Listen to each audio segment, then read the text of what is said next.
Et bonjour tout le monde, j'espère que vous allez bien. Dans cette vidéo, un exercice sur la fonction exponentielle. L'exercice fait deux parties. Cette vidéo غادي نشوفوا غير la première partie, تنشي فيديو اخر وغنشوفوا la deuxième partie. Donc fait la partie هادشي اللي عندنا trois questions. Donc هنايا fait l'exercice, on doit faire l'étude d'une fonction paramétrée, donc qui dépend d'un paramètre n. Donc, le type de fonction, ce sont des familles de fonctions ou bien des suites de fonctions qui dépendent d'un paramètre qu'on appelle n. On dit que ce sont des fonctions paramétrées ou bien des fonctions indexées par n. Donc, on commence à lire l'exercice. Pour tout n dans n étoiles, on considère la fonction fn définie sur R par fn de x est égal à n fois exponentielle de x moins nx. Première partie. On considère la fonction gn définie sur R par gn de x est égal à x plus 1 fois exponentielle de x moins n. La première question, on nous demande d'étudier les variations de la fonction gn. Donc la fonction gn هي هذه. On va devoir calculer sa dérivée. Avant ça, on justifie qu'elle est dérivable. Donc c'est parti. Première partie, pour tout x dans R, on a donc la fonction gn هي هذه avec n dans n étoiles. On justifie qu'elle est dérivable. La fonction gn est dérivable sur R comme produit et somme de fonctions qui sont dérivables sur R. Donc on a le produit de deux fonctions qui sont dérivables sur R avec moins n, donc ça reste dérivable sur R. On peut passer au calcul de la dérivée. Tac, d'où pour tout x dans R on a. Donc ici on va utiliser cette formule pour calculer la dérivée puisque on a le produit de deux fonctions. Donc gn' de x est égal. Alors ici, on va mettre la dérivée de x plus 1 fois exponentielle de x plus 1 fois la dérivée de exponentielle de x. On a moins n, la dérivée de moins n, c'est moins 0. Donc, la dérivée de x plus 1, c'est 1. La dérivée de e de x, c'est e de x. Donc, on aura e de x plus e de x facteur de x plus 1. On a l'exponentielle, donc ça va nous donner exponentielle de x facteur de 1 plus x plus 1. Et bien sûr, 1 plus 1, c'est 2. Donc, ça va nous donner e de x facteur de x plus 2. Donc, nous, on veut savoir quand est-ce que c'est positif, quand est-ce que c'est négatif. L'exponentielle, c'est toujours strictement positif. Ça veut dire que le signe de gn' va dépendre du signe de x plus 2. Donc, gn' de x est supérieur ou égal à 0 si et seulement si x plus 2 tac, est supérieur ou égal à 0. Le plus 2 de l'autre côté, donc si et seulement si x est supérieur ou égal à moins 2. Et maintenant, gn' de x est inférieur ou égal à 0, si et seulement si x plus 2 est inférieur ou égal à 0. C'est la même logique, add le plus 2 de l'autre côté, donc si et seulement si x est inférieur ou égal à moins 2. Donc on peut faire le tableau de variation. Avant ça, on va calculer les limites aux bornes, donc en moins l'infini et en plus l'infini. On commence par la limite en moins l'infini. Donc, x tend vers moins l'infini. Ça veut dire que ici on aura moins l'infini. L'exponentielle va tendre vers 0. Donc, on aura moins l'infini fois 0. Forme indéterminée. Donc, pour lever la forme indéterminée, on va développer et on va faire apparaître une limite usuelle. Donc, en développant, on aura x e de x plus e de x moins n. Et là, on a une limite usuelle puisque la limite quand x tend vers moins l'infini de x fois e de x, c'est 0. Donc ça va tendre vers 0, c'est une limite usuelle. On a l'exponentielle, donc quand x tend vers moins l'infini, e de x tend vers 0, et moins n, donc ça va nous donner 0 plus 0 moins n, donc ça nous donne moins n. Parfait. Maintenant la limite en plus l'infini. Donc en plus l'infini, ça va tendre vers plus l'infini. L'exponentielle, elle va tendre vers plus l'infini. Donc plus l'infini fois plus l'infini, ça nous fait plus l'infini. Avec le moins n, ça reste plus l'infini. Donc, la limite, c'est plus l'infini. Maintenant, on peut faire notre tableau de variation. Donc, le tableau radical on est sur R, donc de moins l'infini jusqu'à plus l'infini. La fonction, elle est négative. Elle s'annule en moins 2. Donc, on va mettre 0. Et elle redevient positive, sur l'intervalle moins 2 plus l'infini. Donc, pour les variations, la fonction elle va être strictement décroissante. Strictement croissante. Les limites aux bornes, on les avait déjà calculées. Moins n plus l'infini. Et on aura gn de moins 2. on peut calculer Gn de moins 2. Donc on va trouver moins 2 plus 1 fois E de moins 2 moins n. On a moins 2 plus 1, donc c'est moins 1. Donc on trouve moins exponentielle de moins 2 moins n. Donc voilà pour cette question. On passe à la question suivante. La question 2a, montrer qu'il existe un unique réel alpha n tel que Gn de alpha n est égal à 0 et que alpha n est compris entre 0 et ln de n, inégalité large. Donc on nous a donné alpha n qui est compris entre 0 et ln de n. Ça veut dire que alpha n va appartenir à cet intervalle, bien sûr. Donc, on va montrer qu'il existe une unique solution de l'équation Gn de x est égal à 0, fin de l'intervalle. Et ensuite, on va montrer que l'équation Gn de x est égal à 0 n'admet aucune solution sur cet intervalle. Et donc, on pourra en conclure que alpha n, c'est l'unique solution de l'équation Gn de x est égal à 0 sur R. Donc, c'est parti. Tac. La fonction Gn est continue et strictement croissante sur l'intervalle moins 2 fermé plus l'infini. Donc, on a bien sûr, elle est strictement croissante et elle est continue. Donc, on a les deux conditions pour appliquer le théorème de la bijection, continuité et stricte monotonie. On a strictement croissante. Donc, elle admet une bijection de l'intervalle moins 2 fermé plus l'infini dans l'image de cet intervalle par la fonction Gn. Donc, on calcule son image. On va mettre Gn de moins 2, fermé bien sûr, et la limite quand x tend vers plus l'infini de Gn de x. Donc, comme la fonction elle est strictement croissante, on ne change pas l'ordre des bornes. Donc, on a Gn de moins 2, et on a la limite quand x tend vers plus l'infini de Gn de x. Gn de moins 2, on l'avait calculé, on a trouvé ça. Et la limite en plus l'infini de Gn de x, c'est plus l'infini. Donc, on aura moins exponentielle de moins 2, moins n, plus l'infini. Donc, pour montrer que Gn de alpha n est égal à 0, donc pour montrer qu'il existe une unique solution alpha n de l'équation Gn de x est égal à 0, on doit montrer que 0 appartient à cet intervalle. Donc, pour montrer que 0 appartient à cet intervalle, on doit montrer que ça, c'est strictement inférieur à 0. Donc, c'est ce qu'on va faire. On a exponentielle de moins 2, c'est strictement positif, bien sûr. L'exponentielle est toujours strictement positif. Donc, on va mettre moins ici. Moins exponentielle de moins 2 va devenir strictement négatif. Et on a n qui est supérieur ou égal à 1, puisque n appartient à n étoiles. Donc, n est supérieur ou égal à 1, ce qui est strictement positif, bien sûr. Donc, moins n est strictement négatif aussi. Donc, si on fait la somme moins e de moins 2 moins n, on va trouver quelque chose qui est strictement négatif. Donc, effectivement, ça, c'est strictement inférieur à 0. Donc, 0 appartient à l'intervalle moins e de moins 2 moins n plus l'infini. Donc, c'est bon, on peut dire qu'il existe un unique alpha n appartenant à moins 2 plus l'infini, tel que Gn de alpha n est égal à 0.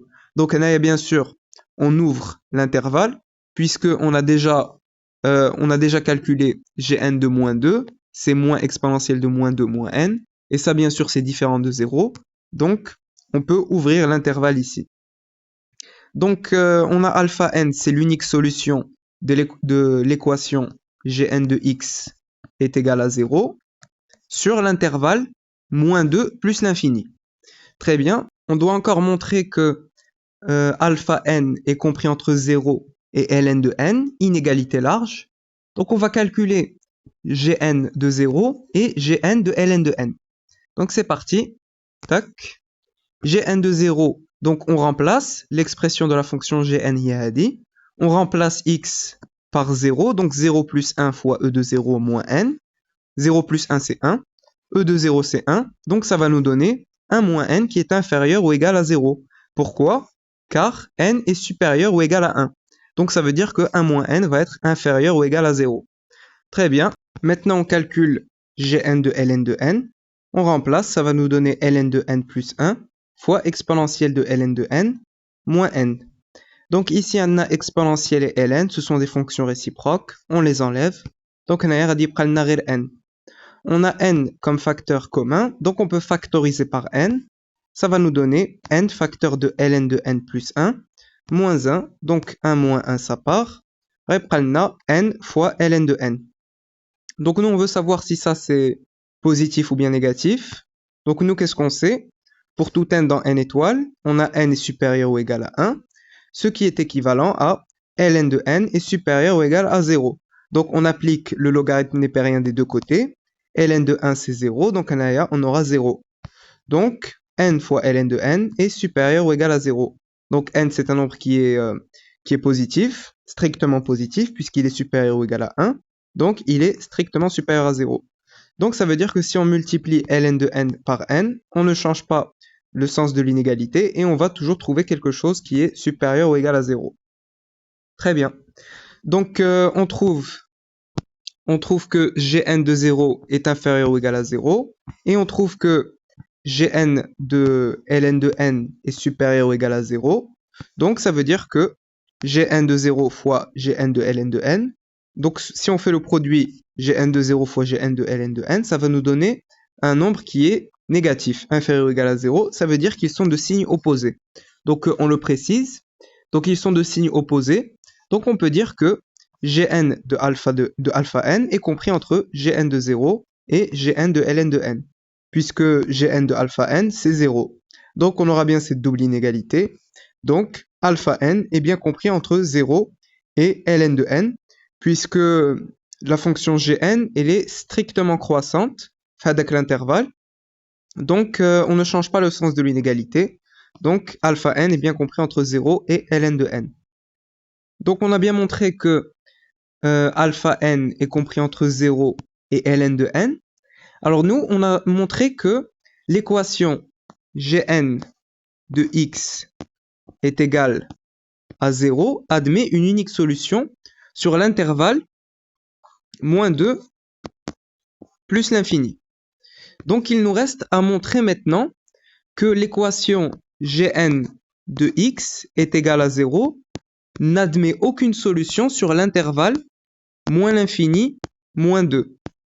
Donc on va montrer ça, comme ça on pourra conclure que alpha n c'est l'unique solution de l'équation Gn de x est égal à 0 sur R. Donc c'est parti. D'autre part, la fonction Gn est continue et strictement décroissante sur l'intervalle moins l'infini moins 2 fermé. Donc si vous revenez au tableau de variation, elle est effectivement continue et strictement décroissante sur cet intervalle. Donc elle admet une bijection de moins l'infini moins 2 dans Gn de moins l'infini moins 2. Donc on calcule l'image de cet intervalle par la fonction Gn. Donc la fonction elle est strictement décroissante, donc on inverse l'ordre des bornes. On va mettre Gn de moins 2, fermé, puisque c'est fermé, et la limite quand n tend vers moins l'infini de Gn de x. Donc Gn de moins 2 c'est quoi? C'est moins e de moins 2 moins n, on l'avait déjà calculé, et la limite qu'on a déjà sabnaha, on avait trouvé moins n. Alors on avait montré que ce nombre, il est strictement négatif. Et on avait aussi montré que ce nombre-là, il est strictement négatif. Donc ça veut dire que, voilà, ça c'est strictement négatif, moins n il est strictement négatif, donc 0 n'appartient pas à cet intervalle. 0 n'appartient pas à cet intervalle, donc ça veut dire que l'équation Gn de x est égale à 0 n'admet pas de solution sur l'intervalle moins l'infini 2. Donc comme le 0, il n'appartient pas à l'intervalle, donc pas de solution sur l'intervalle moins l'infini 2. Conclusion, alpha n est l'unique solution de l'équation Gn de x est égal à 0 sur R, telle que alpha n est compris entre 0 et ln de n, inégalité large bien sûr. Parfait. Donc pour cette question c'est bon. On passe à la question B. Justifier l'égalité. Alpha n est égal à ln de n sur 1 plus alpha n. Donc c'est parti. On va s'appuyer sur le fait que Gn de alpha n est égal à 0. Tac. Pour tout n dans n étoiles, on a Gn de alpha n est égal à 0, ce qui est équivalent, donc on remplace alpha n plus 1 fois exponentielle de alpha n moins n est égal à 0. Donc on reprend l'expression de la fonction Gn et on remplace x par alpha n. On va bien trouver ça. Donc ceci est égal à 0. Donc je fais passer le moins n de l'autre côté, rja plus n. L'objectif c'est d'isoler le alpha n. Donc alpha n plus 1, on le fait passer de l'autre côté au dénominateur. Avant ça, on va s'assurer que alpha n plus 1 est différent de 0. Nous, qu'est-ce qu'on sait?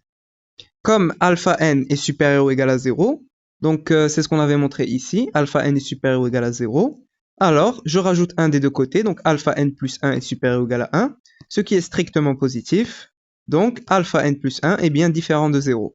Donc je peux faire passer alpha n plus 1 de l'autre côté, donc on aura gn de alpha n est égal à 0 est équivalent à, donc ça de l'autre côté, exponentielle de alpha n est égal à n sur alpha n plus 1, et maintenant, j'applique le logarithme népérien des deux côtés pour enlever cette exponentielle.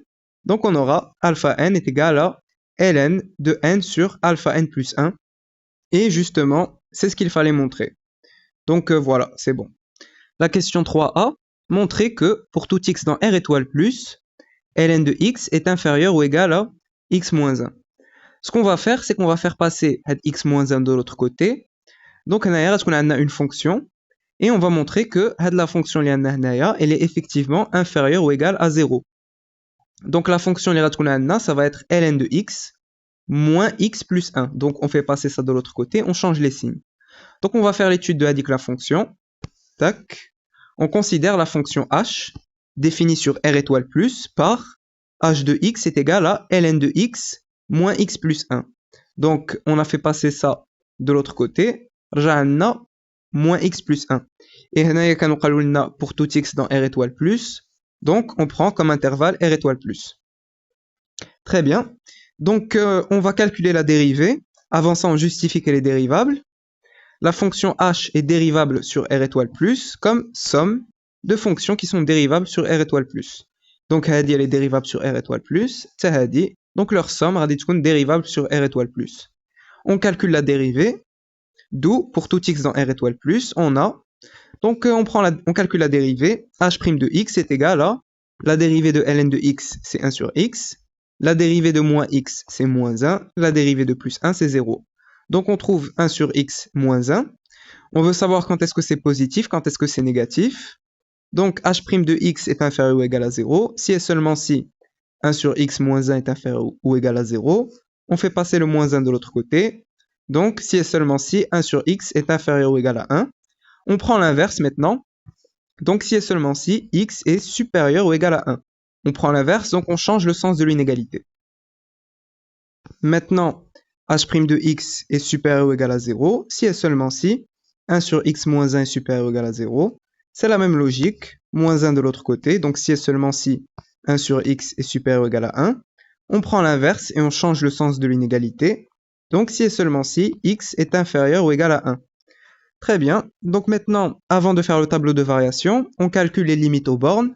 Donc on est sur R étoile plus.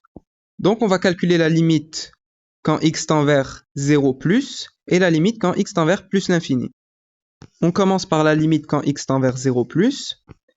Donc quand x tend vers 0 plus, alors ln d'une quantité qui tend vers 0 plus, c'est moins l'infini. Donc moins l'infini moins 0 plus 1, ça va nous faire moins l'infini.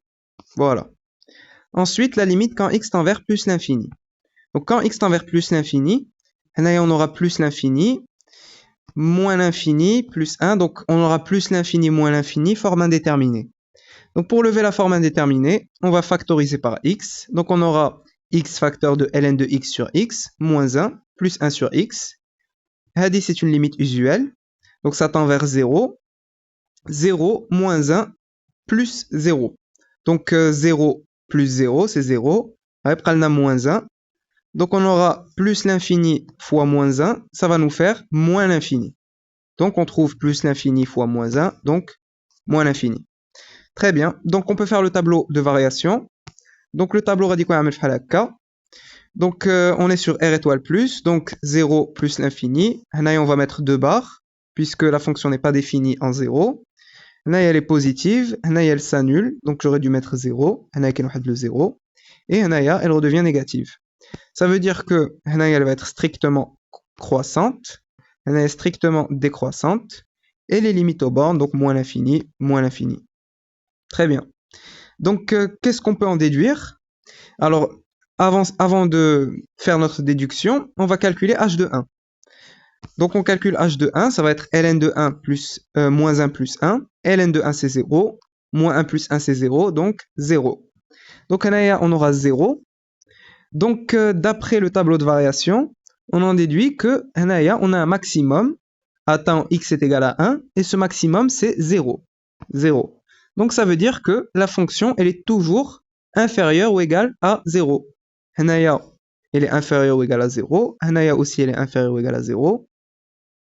Donc, voilà, on en déduit que, d'après le tableau de variation, pour tout x dans R étoile plus, tac, h de x est inférieur ou égal à 0. On remplace h de x par son expression. Donc, ln de x moins x plus 1 est inférieur ou égal à 0.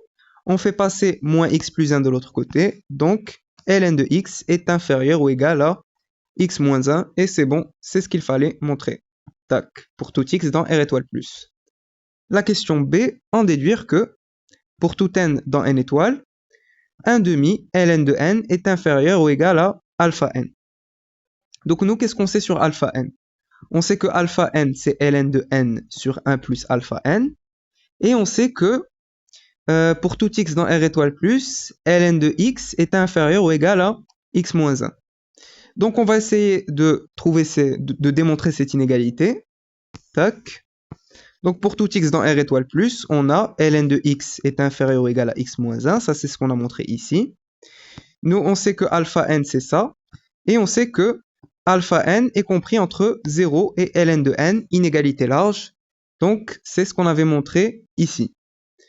Donc, ce qu'on va faire, on va appliquer cette inégalité pour alpha n plus 1. Donc, avant ça, si alpha n plus 1, il appartient effectivement à R étoile plus, donc si alpha n plus 1 est strictement supérieur à 0. Donc, bien sûr, alpha n plus 1, il est strictement supérieur à 0, parce que alpha n est supérieur ou égal à 0, c'est ce qu'on avait montré ici. Donc, alpha n plus 1 est supérieur ou égal à 1, qui est strictement positif. Donc, on peut appliquer cette inégalité pour, à la place de x, on va mettre alpha n plus 1. Donc, on aura ln de alpha n plus 1 est inférieur ou égal à alpha n plus 1 moins 1. Il y en a 1 moins 1, ça part, donc, c'est-à-dire ln de alpha n plus 1 est inférieur ou égal à alpha n. Mzien. Donc, on a cette inégalité. D'autre part, on sait que alpha n est égal à ln de n sur 1 plus alpha n. On va utiliser la formule, le logarithme népérien. ln de a sur b, c'est égal à ln de a moins ln de b. Donc, on a comme une fraction. On pourra appliquer cette formule. Donc, alpha n est égal à ln de n moins ln de 1 plus alpha n. Et là, on retrouve ln de alpha n plus 1. Donc, l'idée ici, ça va être d'isoler ce nombre. Donc, on va faire passer d'une part ln de n de l'autre côté. Donc, on aura alpha n moins ln de n est égal à moins ln de 1 plus alpha n. On va multiplier partout par moins 1 pour enlever le moins. Donc, on aura ln de 1 plus alpha n est égal à, on change les signes ici, ln de n moins alpha n. Donc, on revient à cette inégalité. Et à la place de ln de alpha n plus 1, on va mettre ça, ln de n moins alpha n. Donc, on aura ln de n moins alpha n est inférieur ou égal à alpha n. Donc, on avait ln de alpha n plus 1 qui est égal à ln de n moins alpha n. Donc, on remplace ln de alpha n plus 1 par ln de n moins alpha n. Donc, ça va nous donner cette inégalité. Je fais passer moins alpha n de l'autre côté. Donc, ln de n est inférieur ou égal à 2 alpha n.